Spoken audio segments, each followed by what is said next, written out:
Hello everyone, मैं आकांक्षा सिंह आप सबका स्वागत करती हूँ हमारे पैगासस के ऑफिशियल यूट्यूब चैनल पर। तो आज फिर से हम लेकर आए हैं हमारा करंट अफेयर्स, जिसमें हम बात करेंगे देश दुनिया में जो भी चल रहा है, जो भी आपके एग्जाम पॉइंट ऑफ व्यू से, एग्जाम प्रोस्पेक्टिव से जो भी चीज़ें इंपॉर्टेंट हो रही है आपके लिए। आपको पता है कितना इंपॉर्टेंट होता है करंट अफेयर्स, बहुत सारे क्वेश्चन आते हैं करंट अफेयर्स, और इसी पे जो रिलेटेड जीके होती है, इसी पे बेस्ड जो स्टैटिक जीके होती है उस पर क्वेश्चन। होप तैयारी अच्छे से चल रही होगी। स्टार्ट करते हैं अपन। Which of the following state has achieved 100% ODF plus status? Okay, ODF. ODF का मतलब क्या होता है? Open defecation, okay, open defecation free. इसका मतलब खुले में शौच मुक्त। ओके, आपको पता है पुराने, अगर कुछ ही साल ले लूँ, अगर मैं 10 साल पहले की भी बात कर लूँ, ओके, 10 ईयर्स पहले की भी अगर अपन बात कर लेते हैं, तो उसमें क्या आप बहुत जगह देख सकते हो कि है ना, लोग रेलवे पटरी पे जाके है ना शौच का यूज़ करते थे, ठीक है, शौचालय, और खेतों में चले जाते थे। ऐसे बहुत सारा जो अनहाइजीनिक चीज़ें होती है। सैनिटेशन का दिक्कत बहुत ज़्यादा था। ओके, सैनिटेशन की बहुत ज़्यादा दिक्कत थी, तो इसी के लिए क्या गवर्नमेंट का एक इनिशिएटिव था ODF, यानी कि पूरे इंडिया को शौच मुक्त, क्या खुले में शौच मुक्त करना है। तो अब क्या है आपका क्वेश्चन, 100% शौच मुक्त कितनी स्टेट्स हो गई है या कौन सी हो गई है? ऐसे बहुत सारे स्टेट्स ने अभी अभी रिपोर्ट आया है। ये रिपोर्ट कौन निकालती है? जल शक्ति मंत्रालय। ओके, जल शक्ति मंत्रालय। और अगर जल शक्ति मंत्रालय मैं बताऊं कौन है, तो जल शक्ति मंत्रालय जो मिनिस्टर है इसके, ये किनके पास है ये मिनिस्ट्री? तो ये है आपकी doctor Gajendra Singh Shekhawat. Okay, doctor Gajendra Singh Shekhawat ji के पास मिनिस्ट्री है जल शक्ति मंत्रालय। इन्होंने अभी अभी अनाउंस किया है क्या कि बहुत सारे स्टेट्स, बहुत सारी यूनियन टेरिटरी जो हमारी केंद्र शासित प्रदेश है, वो सारे ODF हो गए हैं। उन सब के नाम बताए हैं। तो अब आपको इस क्वेश्चन में पूछा गया है, निम्नलिखित में से किस राज्य में 100% ODF प्लस का दर्जा हासिल कर लिया है? 100% किसने हासिल कर लिया है? आपका आंसर बनेगा तेलंगाना। ओके, सी ऑप्शन आपका आंसर बनता है तेलंगाना। और भी है, जैसे अंडमान निकोबार की बात करूं, ओके, लक्षद्वीप नहीं, पौंडीचेरी की बात करूं, दमन एंड दीव, दादर नगर हवेली, तो ठीक है, हिमाचल प्रदेश, जम्मू कश्मीर, ये सब ODF प्लस हो चुके हैं, ODF खुद को। अब देखो एक नेक्स्ट क्वेश्चन एक और है, what is the target? India ने क्या टारगेट फिक्स किया है ODF के लिए कि हम कब तक, ओके, कब तक हमारी पूरी जितने भी गांव हैं, मोस्टली ये प्रॉब्लम कहाँ देखी जाती है गाँव में, तो कब तक हमारी पूरी जो कंट्री है, कंट्री के जो भी विलेजेस हैं, वो ODF प्लस मॉडल में आ जाएंगे? अगर अभी तक बात करूँ तो 4.43 लैक्स, ठीक है, ओके, 4.43 लैक्स, या अगर मैं इसको लूँ तो 75% गाँव, ठीक है, टोटल 75% गाँव ने खुद को ODF फ्री बता दिया है कि हमारे गांव में अब खुले में शौच नहीं जाते, सबके पास अपना खुद का वॉशरूम है, शौचालय है, बहुत अच्छे से सब कुछ निर्माण किया हुआ है। तो अब ये है, अभी 75% हो गया है। ओके, 75% गांव फ्री हो गए। गवर्नमेंट की चाहती है कि कब तक 100% हो जाएगा, मीन सारे के सारे गाँव ODF हो जाएंगे, ODF की लिस्ट में आ जाएंगे। तो उसका टारगेट क्या है? 24-25। ओके, 24-25 टारगेट है, 2024 से 2025 तक फ्री हो जाएंगे हम। नेक्स्ट क्वेश्चन है, who won the inaugural Indian grand prix? ठीक है, पहली बार जो ग्रैंड प्रिक्स है इंडिया में हुआ है। ग्रैंड प्रिक्स आपको पता हो तो क्या है? एक रेसिंग है, ठीक है, एक रेस होती है, दौड़ होती है उसमें। अब ये जो इवेंट है, ये इवेंट कहाँ हुआ था? यूपी में। ओके, यूपी में कहाँ? Greater Noida. Okay, greater Noida में ये इवेंट रहा था। और बात करूँ तो बुद्ध, ओके, जो बुद्ध सर्किट है,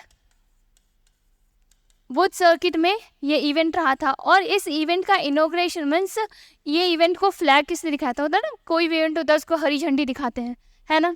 तो इस इवेंट को जो हरी झंडी किन्होंने दिखाया था? तो CM, कहाँ के? यूपी की जो CM है, कौन?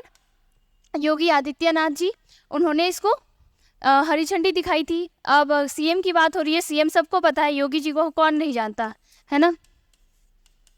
योगी आदित्यनाथ।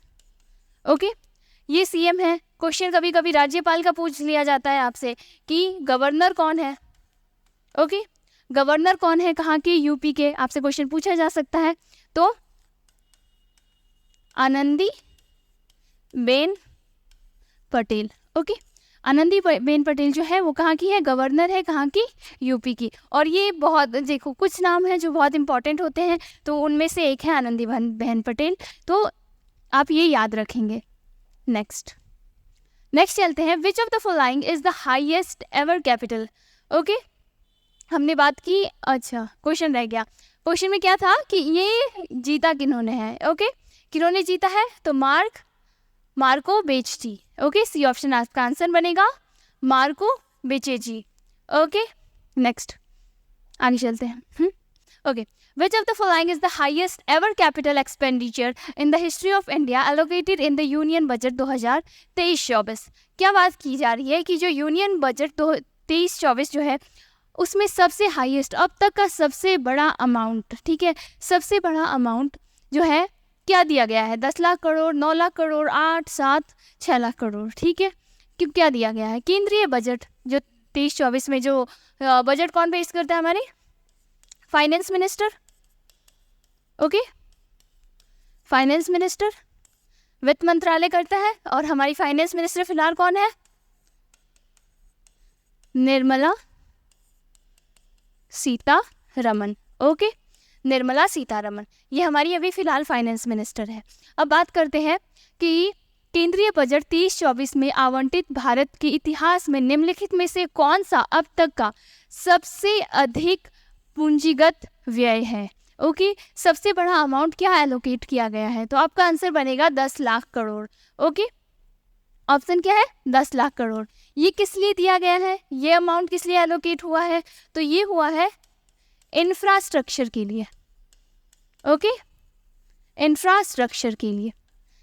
क्या चाहती है सरकार ऐसा चाहती है, अगर हम हमारे देश के अंदर, हम हमारे कंट्री के अंदर सड़कें, रोड, जो ट्रांसपोर्ट्स हैं, कनेक्टिविटी है, इस पर फोकस करें, तो क्या होगा, टूरिस्ट आएंगे। जितनी अच्छी फैसिलिटीज़ होगी, जितनी अच्छी फैसिलिटीज़ हम देंगे, उतनी ज़्यादा टूरिस्ट आएंगे। तो इसलिए गवर्नमेंट इंफ्रास्ट्रक्चर पे वर्क करना चाहती है, सिर्फ टूरिस्ट के लिए ही नहीं, हम लोगों के लिए भी। कितना सही रहेगा अगर आपके रोड्स अच्छे हैं, ट्रांसपोर्ट कनेक्टिविटी सही है, ट्रेन सही है, ओके, आपके हॉस्पिटल्स और ऐसी चीज़ें, तो इंडिया के ऑल ओवर इंफ्रास्ट्रक्चर्स पे काम किया जाएगा। इसके लिए बजट है 10 lakh crore. Next question, where is the 19th edition of Yudh अभ्यास।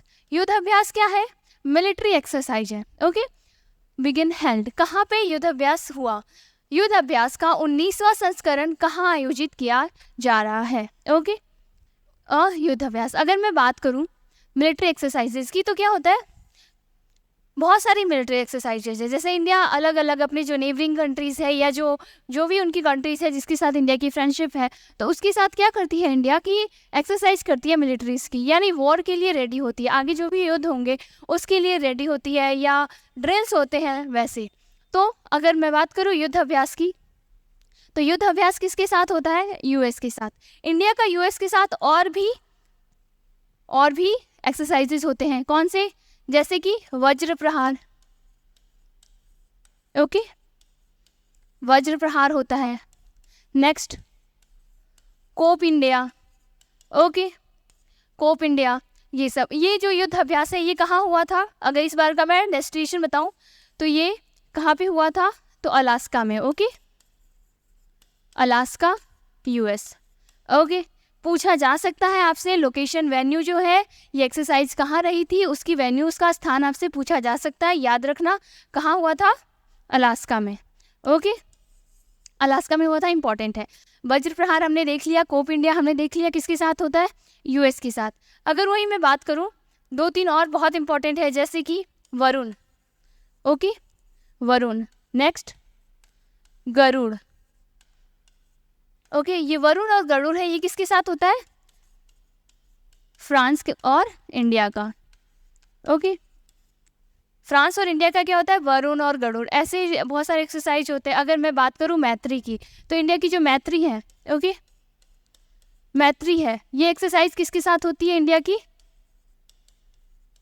थाईलैंड के साथ। ओके, ऐसे बहुत सारे एक्सरसाइजेस होते हैं, हम डिटेल में डिस्कशन करेंगे कभी। ये सारे जो भी युद्धाभ्यास है, सारे जो भी एक्सरसाइजेस होते हैं बायलैटरल होते हैं, मल्टीलैटरल होते हैं, जिसमें सिर्फ 2 नहीं 4-5 कंट्रीज़ एक साथ, 10-12 कंट्रीज़ एक साथ मिलके एक्सरसाइजेस करती है। तो उस पर एक पूरा लेक्चर लेकर आऊँगी, पूरा एक हम वीडियो लेकर आएंगे जिसमें हम पूरा डिस्कशन करेंगे, ठीक है। नेक्स्ट आता है हमारा question, which Indian company will partner with Airbus to manufacture C295 transport aircraft in India. Okay, ये एक C295 एयरक्राफ्ट है, अभी अभी किसको मिला है? इंडियन एयरफोर्स को, ठीक है, अभी अभी इंडियन एयरफोर्स में आया है। तो इसके बारे में हम बात करेंगे। कौन सी भारतीय कंपनी भारत में C295 परिवहन विमान के निर्माण के लिए एयरबस के साथ साझेदारी करेगी? ओके, तो कौन सी कर रही है? Tata advance system. Okay, Tata advance system. अब ये क्या है? अगर मैं C295 की बात करूं तो ये क्या है? ये एक बहुत ही ज़्यादा बड़ा एयरक्राफ्ट है। इसके अंदर क्या है कि इसके अंदर सामान जा सकता है 9 टन तक। ओके, 9 टन तक इसके अंदर सामान जा सकता है और 78 ट्रूप्स, ठीक है, अप्रॉक्स मानो तो लगभग 70 ट्रूप यानी 70 जो आर्मीज है वो इसके अंदर जा सकते हैं। यानी ये कितना अच्छा है। इसके अंदर अगर कभी वॉर हो रहा है या कभी कहीं भी ज़रूरत है कि मिलिट्री को इस एरिया से दूसरे एरिया में भेजना है, तो उसको सारा सामान, सारा जो वेपन है उसके साथ और जो आर्मी के जो पर्सनल्स होंगे उनके साथ एक साथ भेजा जा सकता है एक ही विमान में। ओके, ये इंडिया का पहला है, फर्स्ट बात करो तो ये इंडिया के कौन सा है? पहला।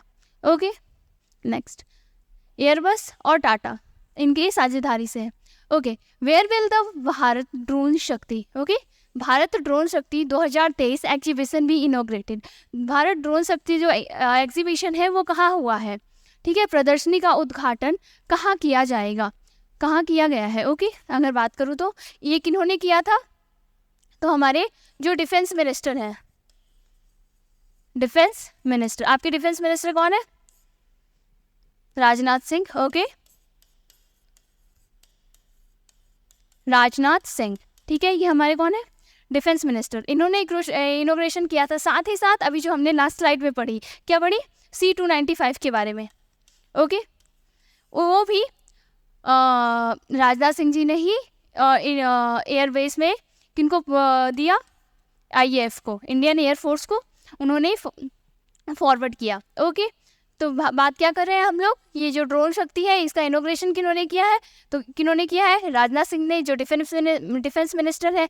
इनके साथ साथ और किन्होंने किया है? तो जो एयर मार्शल चीफ है, ओके, जो एयर मार्शल की चीफ है कौन है? VR Chaudhari. Okay, VR Chaudhari. नाम याद रखना, ऐसे जो नाम होते हैं ना, इनसे रिलेटेड ये नाम भी पूछे जा सकते हैं। ज़रूरी नहीं है कि आपसे पूछा जाएगा कि लोकेशन कहाँ था। तो इसका लोकेशन आपको बनता है Hindon airbase Ghaziabad. Okay, UP में हुआ था हिंडन एयरबेस गाजियाबाद में। तो ज़रूरी नहीं है आपसे ये पूछा जाएगा, क्योंकि जो हमारा एग्जामिनर है वो भी स्मार्ट है, उसको पता है कि क्या क्वेश्चन बच्चे लर्न करके आएंगे, आप क्या लर्न करके आओगे।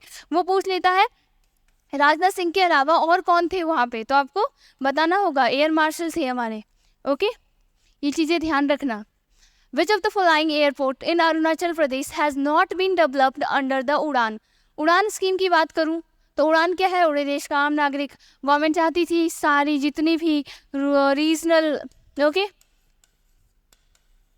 जितनी भी रीजनल एरिया है, यानी दूर दूर के एरिया है, रिमोट एरियाज है, बहुत दूर दूर के, जिनको क्या चाहती है कि सबको एयरलाइन से कनेक्ट करना।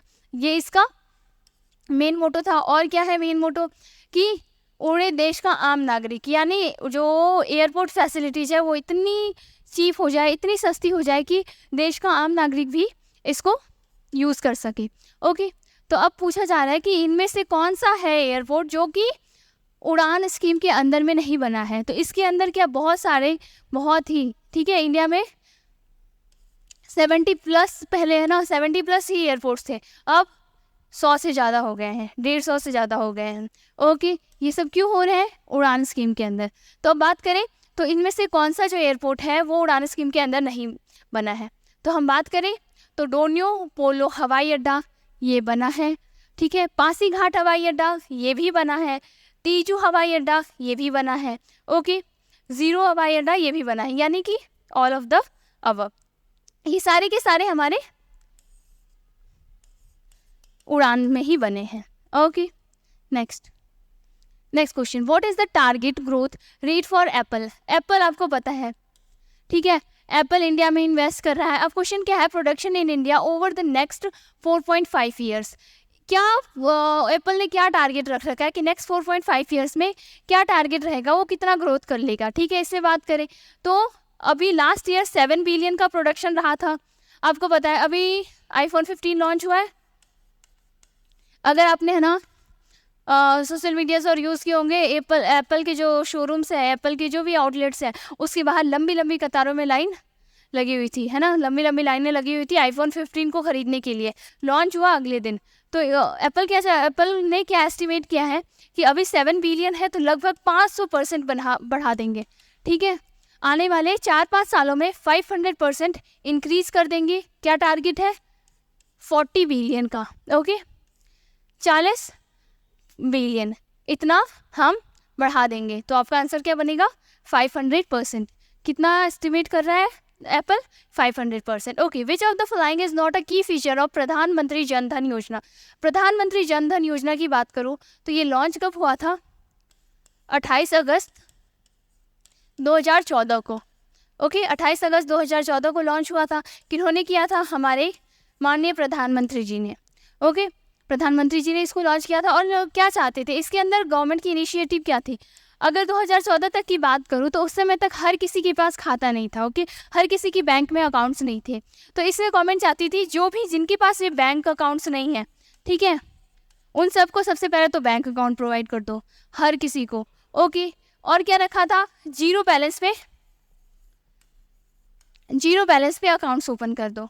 ओके, कैसे एटीएम कार्ड, कैसे जो बैंक की फैसिलिटीज़ है, कैसे यूज़ करते हैं। अभी आपको लग रहा होगा ये तो नॉर्मल बात है, एटीएम कार्ड यूज़ करना कितना ईजी है, पर अगर आप अभी भी गांव में जाओ तो लोगों को उतना नहीं पता। जो हमारे कुछ पीढ़ी ऊपर के लोग हैं, जैसे आपके दादा हो गए, परदादा, जो आपके गाँव में रहते हैं, ठीक है, तो अभी भी काफ़ी लोग हैं जिनको ये चीज़ें नहीं पता कि ये कैसे यूज करते हैं। कितने ही लोग होंगे जो आज तक एटीएम नहीं गए होंगे, उनके नहीं पता एटीएम कैसे यूज़ करते हैं, उनको ड्राफ्ट, ओवरड्राफ्ट और की फैसिलिटीज़ उनको नहीं पता। तो अब बताना है इनमें से कौन सा प्रधानमंत्री जनधन योजना का पार्ट नहीं है। ओके, ज़ीरो बैलेंस, अभी मैंने कहा कि जीरो बैलेंस रिक्वायरमेंट। ओके, मूल बचत खाते के लिए शून्य शेष राशि की आवश्यकता है, यानी जीरो बैलेंस पे भी आपका खाता खुल जाएगा। रुपे डेबिट कार्ड आपको दिया जाता है। Okay, with inbuilt accident insurance, इसके अंदर 2 लाख तक का एक्सीडेंट इंश्योरेंस मिलता है और साथ ही साथ 30,000, ठीक है, 30,000 तक का लाइफ इंश्योरेंस मिलता है। आगे चलते हैं, लाइफ इंश्योरेंस कवर प्रधानमंत्री योजना, इसके अंदर जो है एक लाइफ इंश्योरेंस कवर भी मिलता है। अगर प्रधानमंत्री जनधन योजना से अगर आप अपना अकाउंट ओपन कराते हैं तो उसके अंदर ही क्या मिलता है? प्रधानमंत्री जीवन ज्योति बीमा योजना, ये उसके अंदर इनबिल्ट है, ये भी साथ में आपको मिलता है। नेक्स्ट क्या है? Personal accident insurance cover under प्रधानमंत्री। मैंने क्या कहा? पर्सनल एक्सीडेंट इंश्योरेंस कवर भी मिलता है। ओके, ये भी है। Credit facility up to 1 lakh रुपए तक का क्रेडिट फैसिलिटी मिलती है। ये ऑप्शन गलत बन जाता है। ओके, ये आपका आंसर नहीं रहेगा। ओके, ये आंसर आपका मीन्स आपका आंसर क्या बन जाता है? ई। ये सारे फैसिलिटीज़ प्रधानमंत्री जनधन योजना में मिलता है, पर कौन सी फैसिलिटी नहीं मिलती? अगर हम बात करें तो कौन सी फैसिलिटी नहीं मिलती आपको? तो क्रेडिट फैसिलिटी, 1 लाख रुपए की क्रेडिट फैसिलिटी। बाकी ये सारे फैसिलिटीज़ आपको प्रधानमंत्री जनधन योजना में मिलती है। अब बात करते हैं कुछ डिटेल डिस्कशन। अभी तक अपन ने क्वेश्चंस कवर किए, अब कुछ डिटेल डिस्कशन करते हैं जो इंपॉर्टेंट न्यूज़ हैं आज के। ओके, वर्ल्ड टूरिज्म डे आज क्या है? 27 सितंबर। आज क्या है? World tourism day. आपको पता है टूरिस्ट कितने इंपॉर्टेंट होते हैं हमारी कंट्री के लिए। एक बहुत बड़ा इकोनॉमिक सेक्टर डिपेंड करता है टूरिस्ट पे। ओके, जैसे अगर मैं बात करूँ गोवा, राजस्थान, गोवा, केरला, हिमाचल प्रदेश, ओके, ये कुछ एरियाज़ हैं, आसाम, दार्जिलिंग और की बात करूँ तो ये जो जगह है ये इनका बहुत बड़ा वास्ट एरिया डिपेंड करता है टूरिस्ट पे। ओके, अगर मान लो अगर मैं बिहार की बात कर रही हूँ, ठीक है, यहाँ लोग आते हैं बोध गया, ठीक है, गिनती के 2-3 जगह हैं। पर अगर राजस्थान की बात करूँ तो यहाँ अगर बिहार की बात करूँ तो यहाँ मैक्सिमम सेक्टर किस पे डिपेंड करता है, एग्रीकल्चर पे, ठीक है। और वही अगर मैं राजस्थान की बात करूँ तो यहाँ मैक्सिमम सेक्टर किस पे डिपेंड करेगा, टूरिस्ट पे। यहाँ बहुत ज़्यादा टूरिस्ट आते हैं। केरला की बात करूँ, केरला में बहुत टूरिस्ट आते हैं। तो टूरिस्ट डे इसलिए, टूरिज्म डे इसलिए बहुत ज़्यादा इंपॉर्टेंट है इसको बताना। ओके, विश्व पर्यटन दिवस विश्व स्तर पर 27 सितंबर को मनाया जाता है। ओके, ये पहली बार इनिशिएट किसने किया था, पहली बार इसको यह संयुक्त राष्ट्र विश्व पर्यटन संगठन, ठीक है, द्वारा शुरू किया गया था। किन्होंने इसको स्टार्ट किया था, तो संयुक्त राष्ट्र विश्व पर्यटन संगठन, यानी कि अगर बात करूँ तो United Nation World Tourism Organisation ने इसको स्टार्ट किया था। इस बार का इसका थीम क्या है, कोई भी इवेंट होता है तो हर बार उसका कुछ ना कुछ थीम रखते हैं, तो इस बार का क्या थीम है, टूरिज्म एंड ग्रीन इन्वेस्टमेंट। आपको पता है अभी तक कोई भी चीज़ें चल रही है, अभी गवर्नमेंट या फिर है ना वर्ल्ड लेवल पे कुछ भी हो रहा है तो हमेशा किसकी तरफ जा रहे हैं हम लोग, ग्रीन। ओके, याद रखना, ग्रीन हाइड्रोजन, ग्रीन डेवलपमेंट, यहीं पे ग्रीन इन्वेस्टमेंट, यानी कि जो हमारा एनवायरनमेंट है, जो हमारी प्रकृति है, उसको बचा के रखना है, कुछ भी करेंगे। Next, the first world tourism day was held in 1980, ठीक है, यानी 27 सितंबर को 1980 में पहली बार टूरिज्म डे मनाया गया था। अब कुछ पॉइंट्स।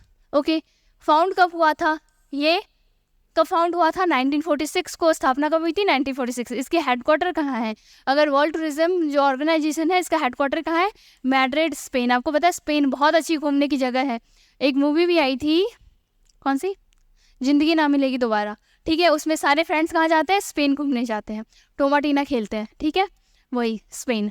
फिर है सेक्रेटरी जनरल, जो वर्ल्ड टूरिज्म ऑर्गेनाइजेशन के सेक्रेटरी जनरल कौन है, तो जुराब पोलोलिकाशिव। ओके, ये आपके कौन बनते हैं वहाँ के, director general, secretary general. Okay, India gets its first green hydrogen run bus that emits, अगर अभी अभी अपन ने वापस बात कर ली ग्रीन। ओके, हर जगह ग्रीन, मैं कह रही हूँ अभी पूरा वर्ल्ड किसके पीछे, एक ही वर्ड के पीछे भाग रहा है, दैट इज ग्रीन। ओके, हमें ग्रीन डेवलपमेंट चाहिए, हमें सस्टेनेबल गोल्स चाहिए, हर चीज़ हम ग्रीन के लिए ही कर रहे हैं। Okay, that emits just water. अब क्या है कि एक बस लॉन्च हुआ है।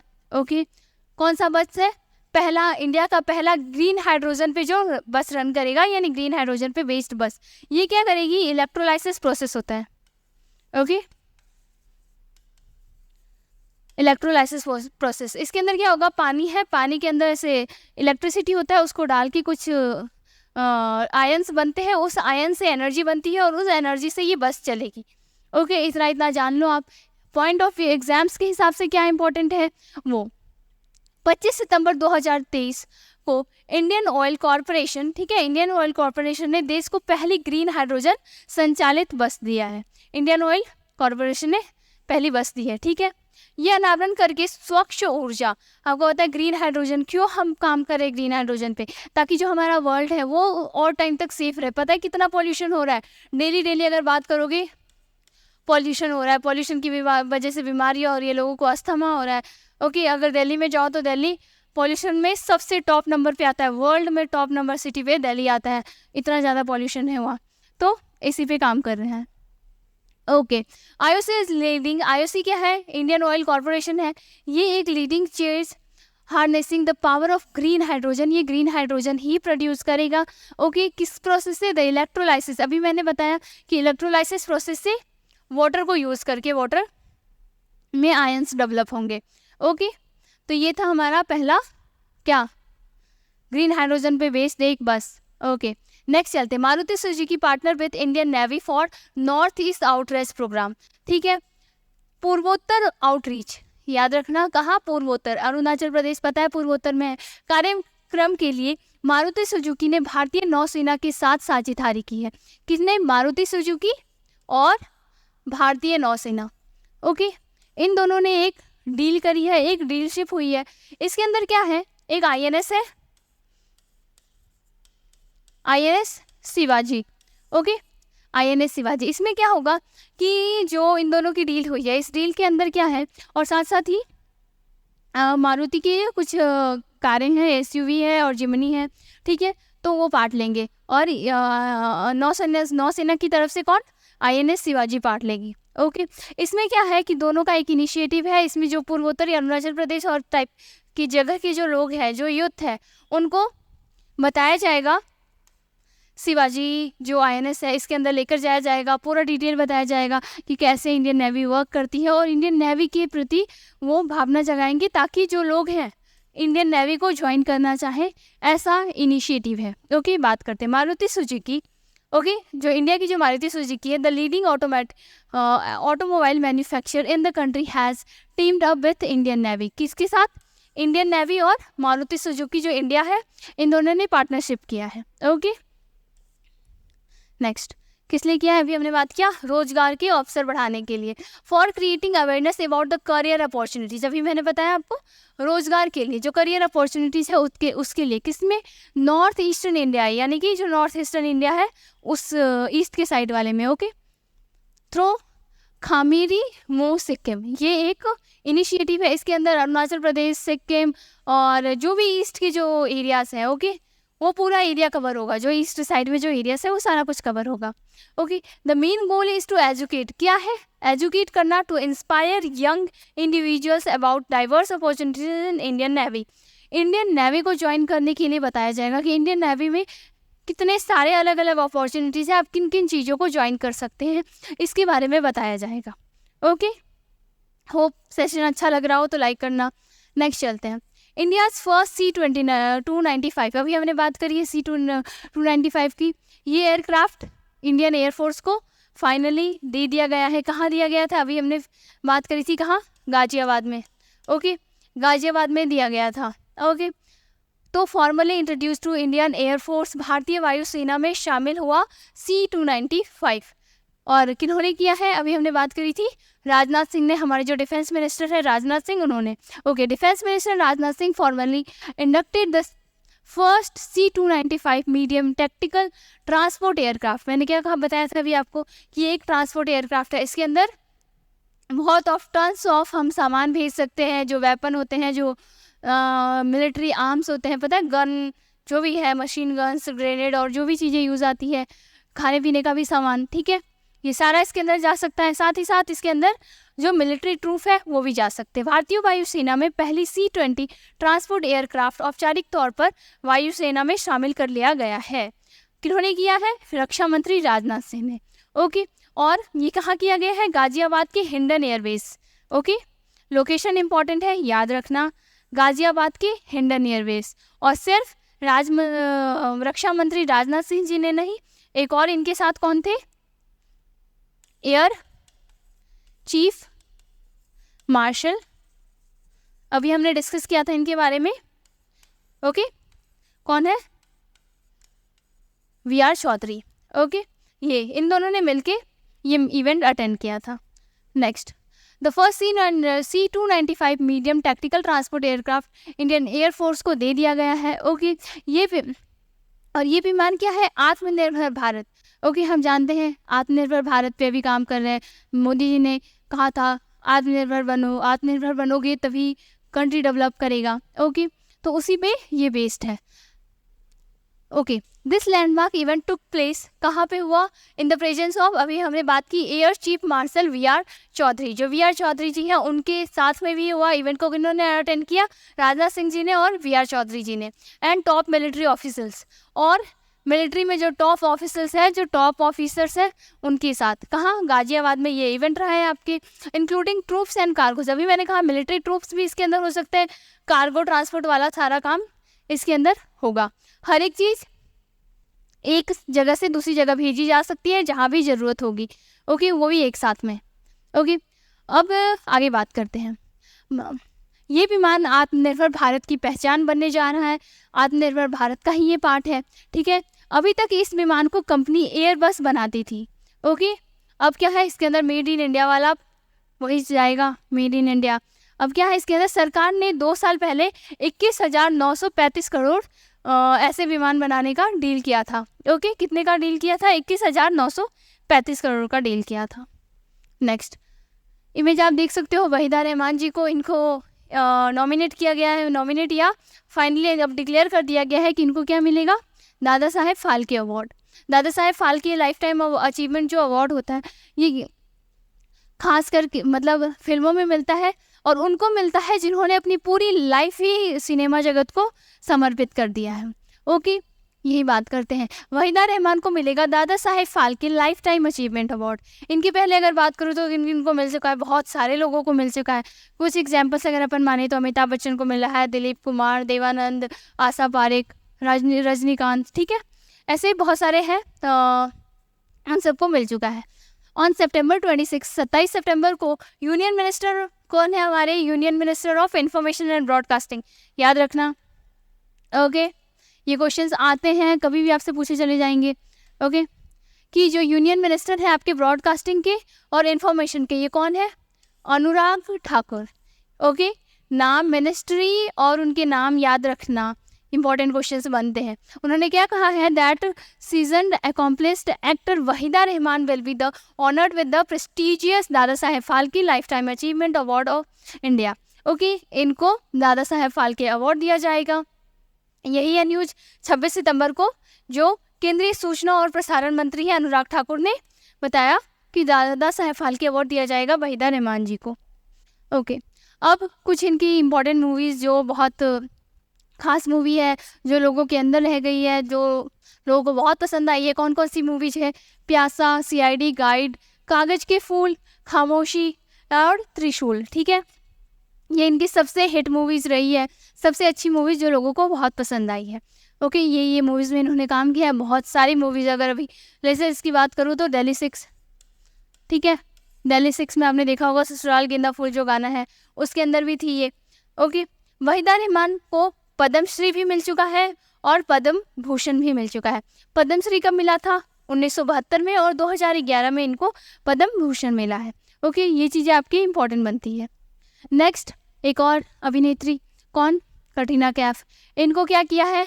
यूनिकॉर्न ने इनको अपना ब्रांड एम्बेसडर बनाया है। कहाँ के लिए? इंडिया के लिए, ठीक है।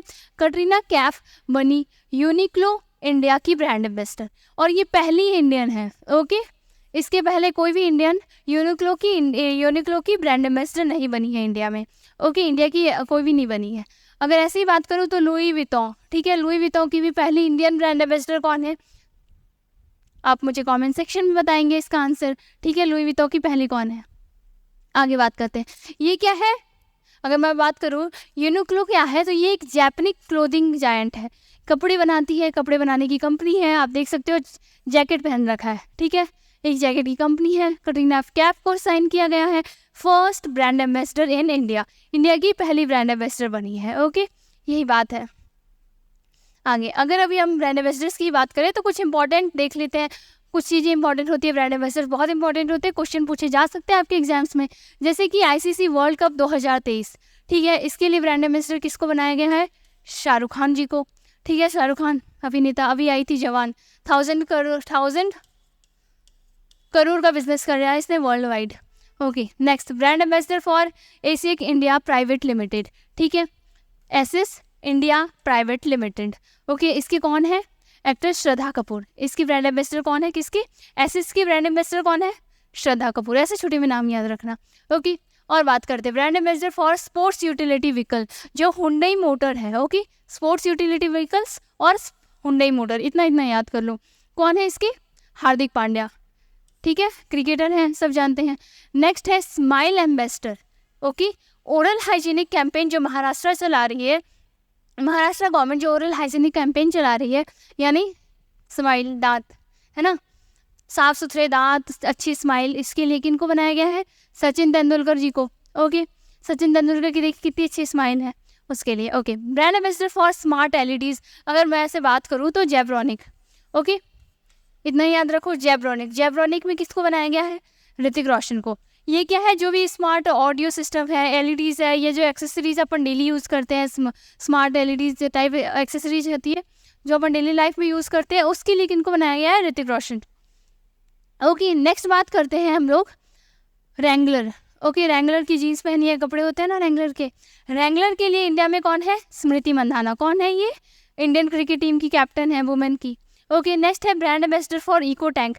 इतना याद रखो, जो एप्सन प्रिंटर्स हैं, ओके, एप्सन जो प्रिंटर्स हैं उसकी ब्रांड एम्बेसडर कौन है? तो उसकी है रश्मिका मंदाना। ओके, इनकी भी अच्छी मूवीज़ है, बहुत अच्छी है ना। नेक्स्ट चलते हैं, अब बात करते हैं हम लोग गूगल की। गूगल 25th बर्थडे, आज क्या है 27 सितंबर। ओके, 27 सितंबर को गूगल का बर्थडे आता है। अगर गूगल की बात करूं तो गूगल 1998 में गूगल फाउंड हुआ था। गूगल क्या है, एक सर्च इंजन है जिसमें आप दुनिया आपको कुछ भी सर्च करना है, हम सबसे पहले गूगल में जाते हैं। फ़ोन निकाला, सर्च किया, गूगल, ठीक है। और गूगल हाथों हाथ एक नहीं, ऐसा नहीं कि 10-12 रिजल्ट लाइनें लगा देता है। कभी आप पढ़ोगे टोटल कितने रिजल्ट फाउंड है, करोड़ों में होता है। अगर वो कॉमा कॉमा आप पढ़ो ना पीछे, करोड़ों में चला जाता है, इतने सर्च वो हमें ढूंढ कर देता है। ओके, 1998 में खोला इनोग्रेशन किया था, यानी इसका एस्टेब्लिशमेंट ईयर है। इसका अगर हेडक्वार्टर पूछूँ तो हेडक्वार्टर क्या है, कैलिफोर्निया। ओके, कैलिफोर्निया यूएस इसका हेडक्वार्टर बनता है। इस बार इसका 25th बर्थडे रहा है। ओके, ये चीज़ें आपको इम्पोर्टेंट बनती हैं। आगे हम बात करते हैं हमारे ऑनलाइन कोर्सेज़ की। तो अगर आपको हमारे साथ ऑनलाइन कोर्स ज्वाइन करना है जिसमें आपको डेली के क्या क्या चीज़ें प्रोवाइड होगी, कंप्लीट पूरा फाउंडेशन बैच मिल जाएगा, English, special reasoning, GK, GS, इन सब की क्लासेस आपको मिल जाएगी। ऑनलाइन मॉक टेस्ट मिल जाएंगे आपको, 1000+ मॉक टेस्ट मिल जाएंगे, जिसके अंदर CGL, CPO, CHSL, MTS, steno, GD, Delhi police, इन सब की क्लासेस, इन सब के मॉक टेस्ट आपको मिल जाएंगे। PDFs अवेलेबल होंगे, ठीक है। अगर आपको ज्वाइन करना हो ऑनलाइन बैच तो आप पेगासस करियर एकेडमी नाम से गूगल प्ले पे, ऐप स्टोर पे आपको ऐप मिल जाएगा, आप डाउनलोड करके कोर्स परचेज कर सकते हैं। ओके, और अगर बात करें हम SSC GD foundation batch start हो रहा है। ओके, अगर आपको इसके लिए भी एनरोल करना है, ये एक ऑफलाइन बैच है। 5 अक्टूबर शाम 4 बजे से कहाँ होगा, ये ऑफलाइन बैच है, लाइव क्लास चलेगी क्लासरूम से। ओके, हमारे पेगासस के। तो अगर आपको ज्वाइन करना हो आप क्लासेस ज्वाइन कर सकते हैं। ओके, होप ये क्लास आपको पसंद आई हो। Thank you.